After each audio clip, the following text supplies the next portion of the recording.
Hi, welcome to another video. Today we're going to talk about how to manage costs and do costs baselines. So basically you want to track like the first prototypes versus production or costs for a product at the initial stages of a project versus last stages when delivered. So it's possible to do that in OpenBOM. I'm going to show you how to reach that and solve that challenge. So let's find an existing product with already with a bill of material previously generated.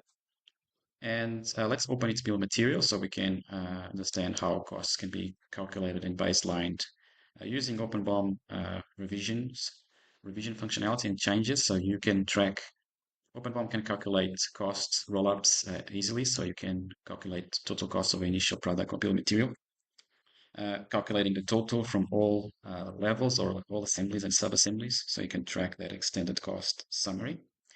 So now, if you create revisions, you can see other videos how to do revisions in OpenBOM. So you can track fully, cost from the early stages versus having a cost, how the project is going right now, where now it's traveling at 800. So you can do these cost baselines. Every time you create a revision, it will be frozen, including the costs column.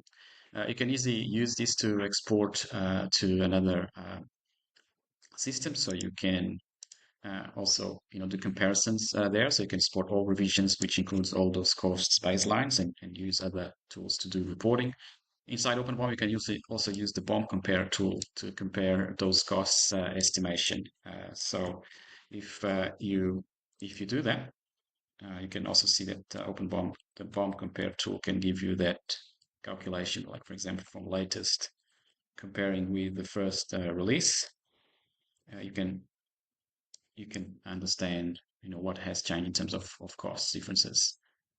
So let's do that. So we can see exactly which items have increased cost in this product. So those two from 8 to 40 and also reduction there.